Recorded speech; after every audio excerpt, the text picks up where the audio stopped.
bahasa Madura sebagai muatan lokal di sana itu hanya formalitas.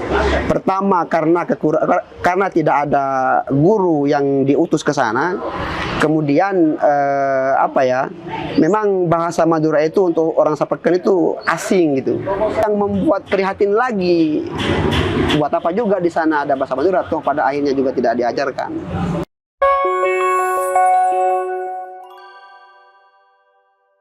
Assalamualaikum warahmatullahi wabarakatuh. Berjumpa di podcast PWI Talk bersama saya Gita. Podcast yang mungkin ditunggu-tunggu dan semua saja selalu ditunggu karena PWI Talk akan memberikan nuansa-nuansa yang berbeda dan komunikasi interaktif dengan narasumber yang berbeda dan pastinya luar biasa. Untuk hari ini kita akan bincang-bincang bersama tokoh budayawan muda dari suku Bajo Sapeken. Siapakah dia? Kita akan bincang-bincang bersama seorang tokoh yang dia lebih dikenal oleh masyarakat, oleh teman-temannya juga dengan nama Manusia Perahu. Mungkin kita mendengarnya aneh ya, karena bukan nama yang biasa gitu. Itu adalah nama julukan untuk dia. Kita akan bincang-bincang banyak bersama sang Manusia Perahu. Ya. Assalamualaikum. Waalaikumsalam warahmatullahi wabarakatuh. Iya, budayawan muda dari suku Bajo Sapeken dikenal dengan Manusia Perahu. Ini pasti nama julukan, bukan nama asli nih? Iya, itu kalau dalam dunia kepenulisan itu nama pena. Nama beken. Nama pena. Oh, nama pena. Iya, nama pena. Berarti suka menulis? Ya, sejak SMA malah. Biasanya kepenulisannya seputar apa itu mungkin? Seputar sastra, puisi, cerpen. Sang penulis yang luar biasa. Ya tidak luar biasa sih, tapi ya sekedar kreativitas lah. Tapi bisa dijelaskan dulu, Manusia Perahu itu filosofinya apa? Kenapa mengambil nama filosofi dengan Manusia Perahu? Kenapa nggak Manusia Baja Hitam atau apa gitu? Iya, jadi sejarahnya gini, Mbak. Bukan sejarah sih, ceritanya gini. Memang nama Manusia Perahu itu kan tidak terlepas dari orang Bajo. Dulu pada waktu zaman Belanda VOC itu, jadi nama Manusia Perahu itu justru diberikan oleh orang Belanda ketika itu. Jadi kenapa Manusia Perahu? Karena kehidupan orang Bajo itu kan di laut. Hidup mati mereka itu di laut. Jadi dijulukilah orang Bajo itu oleh orang Belanda ketika itu Manusia Perahu. Dan saya tertarik dengan cerita itu sebenarnya. Akhirnya karena dari segi silsilah, saya orang Bajo ya, hingga akhirnya saya pakai nama itu. Jadi saya ini Manusia Perahu ini ya diberikan oleh orang Belanda ketika itu. Karena menurut sejarah juga bahkan orang Belanda juga pernah ke Sapeken. Dalam ceritanya begitu. Iya, kalau di Pulau Sapeken sendiri, apakah semua warganya suku Bajo atau hanya di daerah tertentu saja atau seperti apa? Iya, justru sekarang kalau kita mau lari kepada suku, nyaris sudah tidak ada lagi suku Bajo di sana. Yang tinggal itu hanya bahasa Bajo. Karena kenapa? Setelah saya tanya-tanya ke informan yang sudah senior, mereka mengatakan bahwa kita ini sudah keturunan suku Mandar dan Bugis. Jadi kebajuan kita itu sudah hilang. Jadi begitu anunya. Kan di sana kan ada 3 suku. Kalau di Sapeken memang kenapa kental Bajo, karena di sana bahasa Bajo memang. Tapi dari segi budaya, tradisi dan lain sebagainya itu justru nyampur. Ada budaya Mandar dipakai di sana, kemudian budaya Bugis dipakai juga di sana. Iya, kalau untuk suku Bajo sendiri mungkin pernah ada cerita dari leluhur sendiri itu tentang ini atau maksudnya ada hal tertentu yang ini loh asli dari suku Bajo gitu. Misalkan mungkin aktivitas seperti apa gitu. Kalau kita lari kepada aktivitas sosial, misal ya, dalam hal gotong royong misalkan, yang sekarang justru sudah jarang lagi kelihatan di sana itu. Kalau kita mau mengklaim, itu tradisi suku Bajo, nggak boleh. Karena di suku lain juga ada tradisi seperti itu. Karena kenapa? Karena bila kita mau lari kepada sejarah, orang Bajo ini kan sebenarnya kan suku yang migrasi sebenarnya, sehingga hadirlah di Sapeken. Bahkan ketika itu ada yang mengatakan bahwa suku Bajo yang dari Sapeken ini itu bersumber dari Sulawesi Selatan, bagian timur Sapeken itu. Tetapi di sisi lain juga ada Bajo yang apa ya, yang diakui juga oleh mereka, misal di Sulawesi Tenggara misalkan ada Bajo Wakatobi. Bajo Wakatobi di Nusa Tenggara kalau nggak salah itu ketika itu, mereka juga mengklaim bahwa kami ini suku Bajo. Di Sapeken juga mengklaim suku Bajo. Jadi kita bingung terus suku yang Bajo yang benar ini di mana gitu. Itu yang membuat kita tidak bisa memastikan bahwa suku Bajo ini benar, suku Bajo ini benar. Apa yang perbedaan yang menonjol dari suku Bajo dan suku lain yang ada di Sapeken itu? Dari logat, bahasa. Bahasa berarti. Pasti bahasa itu. Pasti bahasa. Kalau tradisi lainnya?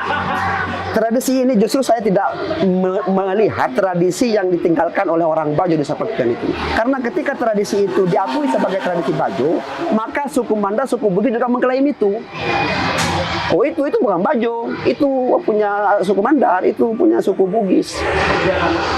Misal dalam tradisi perkawinan misalkan, ini justru kata lagi, bahkan kebajoan ketika ada tradisi mantenan ya, kalau orang sini mengatakan seperti itu, justru nggak kelihatan kebajoannya itu di sana. Malah sudah sudah terkikis lah itu.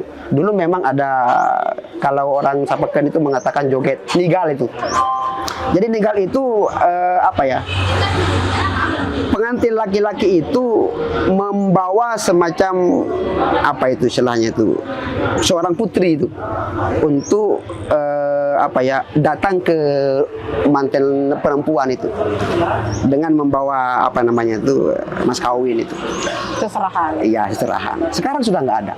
Sekarang itu ganti ke apa? Ganti ke seorang laki-laki yang membawa tombak. Untuk?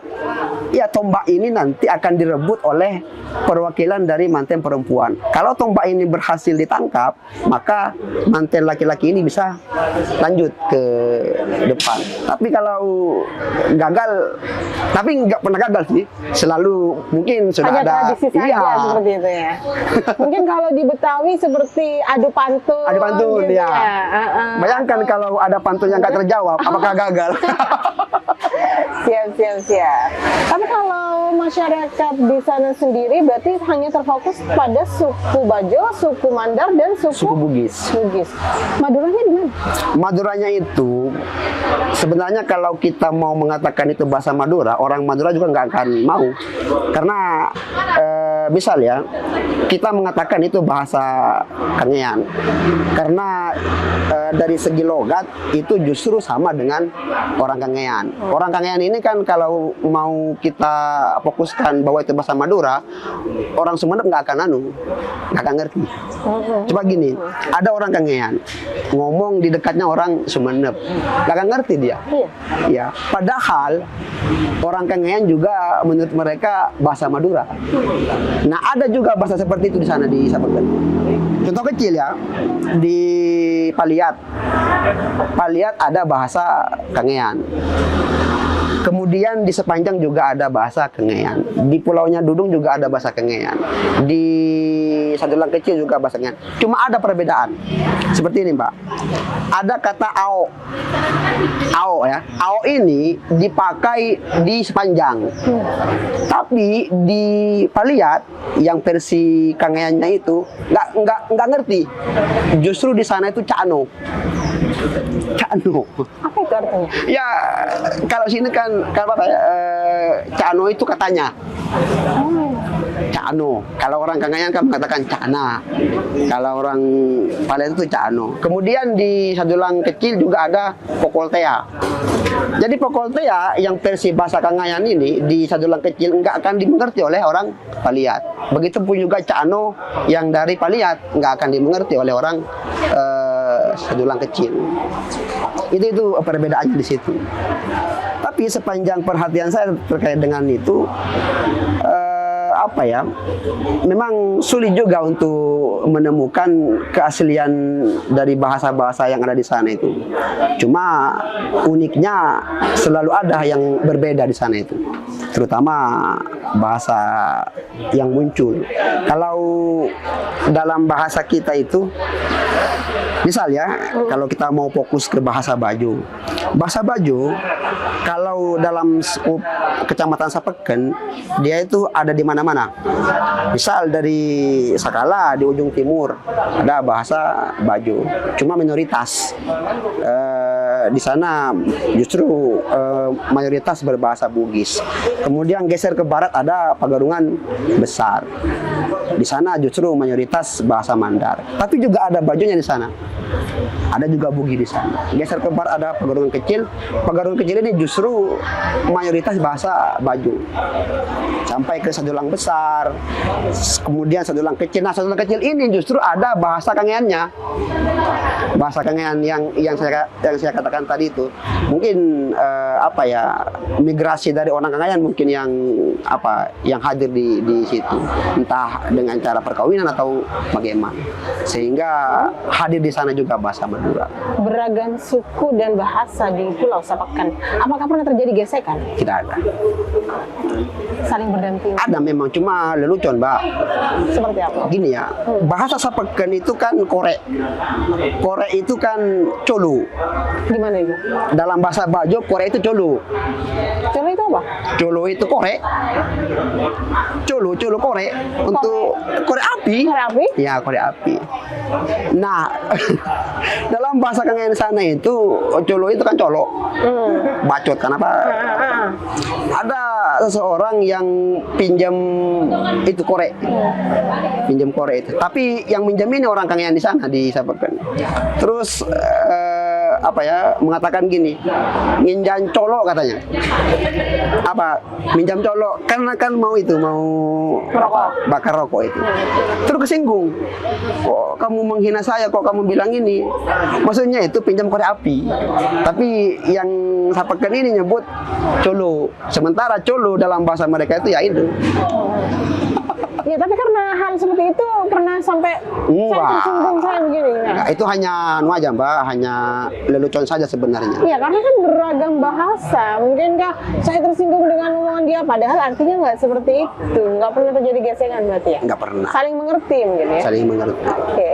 Kemudian kalau untuk di sekolah sendiri, yang dipakai untuk muatan lokalnya bahasa apa? Kalau di sekolah yang pada umumnya di sini kan bahasa Madura. Iya. Sedangkan di sana kan ada beragam suku dan bahasa hanya di Pulau Sapeken saja loh ya.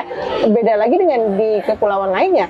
Itu pakai bahasa apa di sekolah? Iya, kemarin saya juga dikonfirmasi sama Dewan Pendidikan itu, kebetulan ada teman di sana itu. Karena melihat situasi di sana, kan memang kalau itu kurikulum maka harus dilakukan setelah menyeluruh. Nah, kebetulan ketika itu untuk bahasa Madura ya harus juga bagaimana kemudian diajarkan di sana di Sapeken. Nah, karena kesulitan pengajar, saya kan juga kebetulan jadi guru, Mbak. Paham dengan itu. Jadi ketika ujian bahasa Madura, itu anak-anak itu tinggal ini aja, langsung aja, nggak lagi dibaca, artinya bahasa Madura sebagai muatan lokal di sana itu hanya formalitas. Pertama karena tidak ada guru yang diutus ke sana. Kemudian memang bahasa Madura itu untuk orang Sapeken itu asing gitu. Mereka sama aja ketika saya dulu ke sini itu. Saya kan juga kuliah di sini, Mbak. Tahun 2008 saya nggak tahu apa-apa bahasa Madura itu. Jadi seperti itu. Harusnya, nah kemarin saya dikonfirmasi sama teman-teman di Dewan Pendidikan. Ayo gimana agar supaya bahasa Bajo ini dijadikan sebagai mata pelajaran mata lokal di Sapeken. Terus saya berpikir gini loh, apa rujukan kita? Bahasa Bajo ini kan bahasa yang tidak sama dengan bahasa Madura. Bahasa Madura ini kan jelas memiliki ada teksnya kan. Lain dengan Sapeken, lain dengan Bajo. Bajo ini kan hanya berkisar lisan ke lisan, Mbak. Jadi tidak tertulis secara secara literatur lah. Jadi pusing juga kalau kita mau membuat menerapkan muatan lokal di sana dengan bahasa Bajo, sementara rujukan kita itu kemana? Nggak ada. Jadi saya ngomong ke teman saya yang Dewan Pendidikan itu, gimana solusinya? Ya situ buat modul dengan bahasa Bajo. Loh iya memang. Terus rujukan saya gimana? Misal saya menulis buco misalkan ya. Buco itu kata orang Sapeken itu busuk. Buco ini mau saya tulis dengan dengan huruf bagaimana? Jadi ejaannya itu nggak ada di sana. Lain kan dengan sini kan.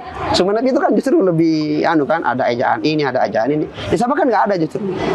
Nah, ketika ini mau dijadikan semacam muatan lokal dan diajarkan di Sapeken, harus ada semacam kamus kecil lah sebagai rujukan, bahwa ketika kita menulis bahasa itu harus sesuai dengan yang tertulis sebelumnya. Bingung, Mbak, kalau kita mau menjadikan bahasa Bajo itu sebagai mata pelajaran mata lokal untuk mengganti bahasa Madura di sana. Tapi yang membuat prihatin lagi, buat apa juga di sana ada bahasa Madura, toh pada akhirnya juga tidak diajarkan. Nggak tahu lah kalau di lembaga negeri. Kalau saya kan di swasta memang nggak pernah, karena tidak ada guru yang mampu mengajarkan mapel itu. Itu repotnya. Berarti guru untuk muatan lokal bahasa Madura tetap orang sana, makanya tidak fokus untuk mengajarkan bahasa Madura, Bang? Iya. Harusnya kan juga gini, pemerintah Pemkab Sumenep harusnya ya harus mengkhususkan sarjana bahasa Madura gitu. Kan di STKP kan tidak ada jurusan bahasa Madura kan. Harusnya untuk memakmurkan bahasa Madura sampai dikenal di pelosok Sapeken, ya harus ada sarjana bahasa Madura yang diutus ke sana. Ini kan nggak ada kurikulum bahasa Madura, tapi tidak tuntas sampai kepada pengajarnya. Hanya kurikulum disebarluaskan, suruh dilaksanakan, tapi yang ngajar ya bukan jurusan bahasa Madura. Pernah tidak mengajukan atau membicarakan hal ini kepada Pemkab Sumenep yang notabene adalah Dinas Pendidikan? Nggak pernah, karena belum ada ruang untuk itu. Memang saya pernah menyampaikan aspirasi itu kepada Dewan Pendidikan. Tapi bukan dalam konteks itu, tapi dalam konteks bagaimana agar supaya bahasa Bajo ini menjadi muatan lokal untuk bahasa untuk mapel di Kecamatan Sapeken khususnya. Oke, berarti kalau untuk orang yang bukan dari Sapeken kemudian dia tinggal di Sapeken, berarti dia akan kebingungan bahasa ya? Pasti. Harusnya andai kata memang sejak dulu ya sudah diajarkan bahasa Madura di Sapeken, saya nggak akan bingung ke Sumenep ketika itu. Ini sama sekali nggak ada. Jadi saya itu ketika ada orang Madura, orang Sumenep ngomong, saya hanya anganga saja, nggak ngerti. Apalagi kan beda jauh dengan bahasa Kangean, walaupun dekat dengan Sapeken itu. Tapi kalau untuk penggunaan bahasa Indonesia sendiri? Ya fasih. Di kepulauan? Fasih. Berarti hanya bahasa Maduranya sendiri ya? Bahasa Madura. Padahal Sapeken masuk di Kabupaten Sumenep, yang Sumenep adalah Madura, tapi di kepulauan malah bingung. Malah bingung. Iya, karena kan cuma numpang anu aja Mbak, secara administrasi saja kan, numpang pemerintahan saja kan. Justru keseluruhannya itu ikut budaya timur itu.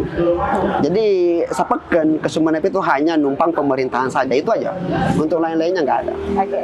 Kalau untuk tradisi yang perlu dikenalkan di Pulau Sapeken, utamanya di suku Bajo, ini apa sih yang mungkin menurut kita semua orang-orang yang ada di Kabupaten Sumeneb ini, loh, kok saya baru tahu ya? Nah, itu apa sih?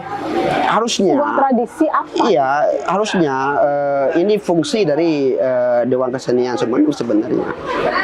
Yang perlu kita pertanyakan, apakah Dewan Kesenian Sumeneb ini pernah nggak ke Sapeken untuk mencari tahu tradisi dan hal-hal yang ada di Sapeken kemudian ditampilkan di Sumeneb. Kalau dari segi baju saja Bu, kalau saya mau seperti yang sudah saya jelaskan tadi itu, nyaris nggak ada untuk kebajuannya itu. Bahkan saya juga sering ngobrol-ngobrol dengan teman-teman tuh. Coba sebutkan satu tradisi baju yang ada di Sapeken. Nggak ada yang berani ngomong karena memang campur sudah. Para leluhur-leluhur yang sudah lama bisa menceritakan gitu. Bisa, cuma itu sudah ini kan di di laut pasti, tapi cuma berupa mantra-mantra laut ketika membuang jaring, ketika ini itu hanya itu aja yang mungkin menurut saya masih ada, masih kental dari suku Bajonya. Iya, jadi keyakinan kebajuan itu kalau saya mau perhatikan ya ketika melaut, ketika bagaimana supaya diberikan keselamatan dan kelancaran, itu mungkin masih mereka pakai itu. Dan itu pun kalau saya mau perhatikan masih kontroversi juga sebenarnya. Kan Mandar, Bajo, Bugis ini kan sama-sama orang pelaut. Jadi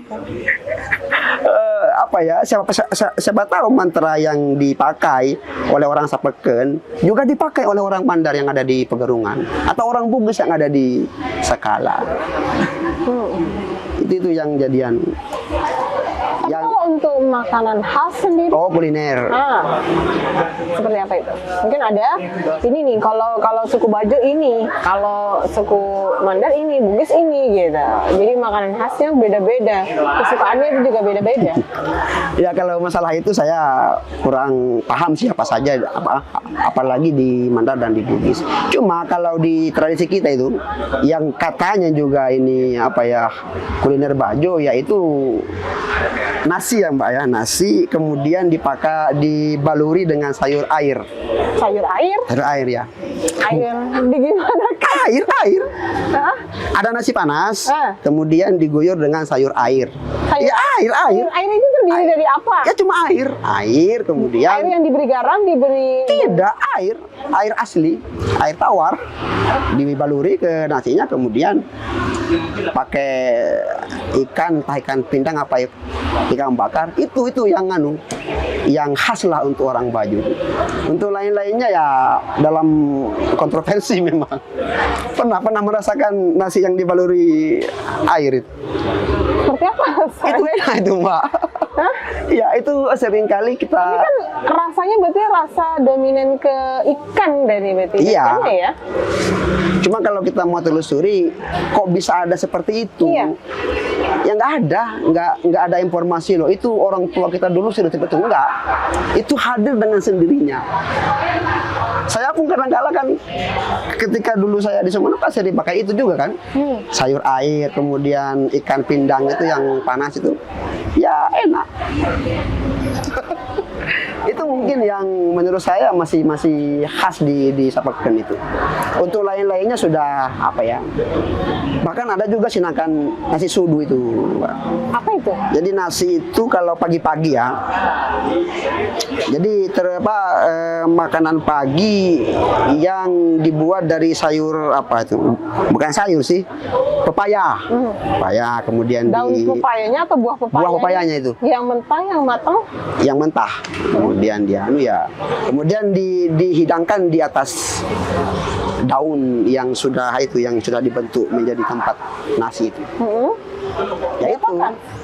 dianukan di situ, dihidangkan di situ untuk kemudian disantap. Jadi Ditumis dulu atau dimasak seperti apa? enggak, iya dimasak pasti. Kan papayanya kan dimasak, kemudian adalah bumbu-bumbunya itu kan. Selesai itu sayur papayanya, kemudian nasi dihidangkan di atas daun itu. Oh gitu. Cuma masih dalam apa ya? Enggak juga ada yang berani mengatakan bahwa itu hasil dari kuliner orang Bajo. Itu hanya tradisi saja sebenarnya. Tradisi setempat. Orang Sapeken ya. Memang dari awal saya juga apa ya, fokus kepada Sapekennya saja, bukan kepada Bajonya. Kalau kita mau menelusuri kebajuannya nggak akan pernah selesai, Pak.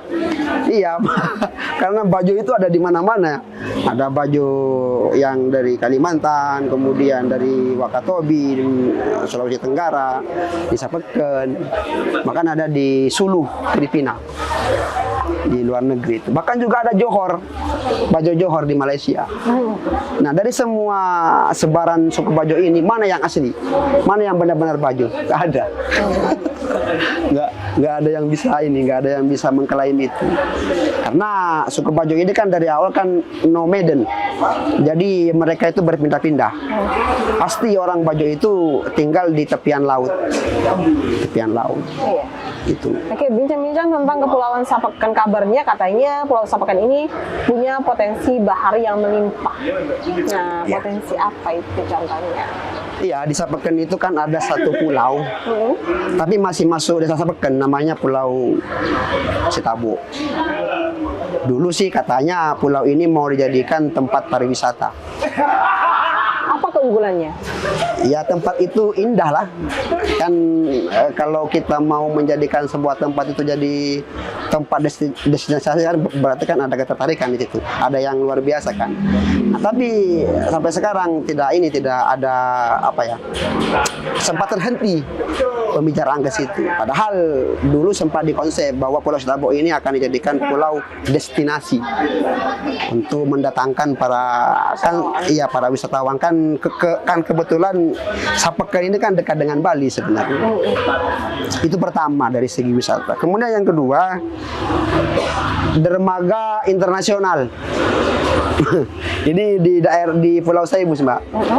Dermaga internasional di Pulau Saibus ini kan sudah dibangun itu di sana. Tapi sekarang macet. Katanya untuk apa ya? Lintasan kapal-kapal tanker, kapal-kapal besar itu. Kemudian yang ketiga, Taman Laut Nasional. Taman Laut Nasional ini akan dibuat di daerah perairan Sasiil dengan Saredeng. Tapi sampai sekarang tidak ada. Padahal kalau mau digarap sebagai Taman Laut Nasional itu bagus. Menghubungkan antara Kepulauan Sasiil, Saredeng dengan Saredeng kecil dengan Saredeng besar itu. masuk Sapeken juga. Iya, masuk kecamatan Sapeken. Sasiil ini kan berdiri sendiri kan sebagai desa, tapi dalam sekup kecamatan dia masuk kecamatan Sapeken. Berarti dalam Kepulauan Sapeken ini masih ada beberapa pulau lagi. Banyak. Sapeken itu ada 21 pulau. Satu Sapeken saja. Iya. Kecamatan Sapeken itu, cuma ada beberapa pulau memang yang tidak dihuni. Kan cuma sebelah desa yang dihuni itu. Jadi di Kecamatan Sapeken itu ada 11 desa. Untuk pulau-pulau yang ada di sana itu 21 pulau. Berarti bisa jadi satu desa beda pulau gitu. Beda pulau, cuma kan dekat-dekat. Ya penyeberangan setengah jam. Setengah jam itu lama loh. Ya lama bagi orang Sumenep. Orang Sapeken itu sudah kan Sapeken itu kan di tengah-tengah posisinya, Mbak. Iya. Jadi Sapeken ini dikelilingi oleh pulau-pulau kecil itu. Itu uniknya itu Sapeken itu. Jadi karena memang di tengah-tengah, mungkin ketika itu pulau ini unik dikelilingi oleh beberapa pulau. Jadi pusat pemerintahan kecamatan yang mungkin ditaruh di situ. Tapi kecil, cuma 2 kilo. 2 kilo? Cuma 2 kilo, tapi memiliki hampir 7.000 penduduk. 2 kilo. Kak mungkin semekar. Tapi kalau untuk transportasi bisa jadi naik perahu dulu. Iya, naik perahu. Oke. Nah, oke, untuk kalender event di Kabupaten Sumeneb, untuk masyarakat Sapekan sendiri pernah ikut Iya, berpartisipasi nggak sih? pasti kan, karena memang kan setiap mungkin ada instruksi dari Ada camat. event-event yang ada di Kabupaten Sumeneb mungkin dari masyarakat kepulauan ini loh, menunjukkan juga ikut serta.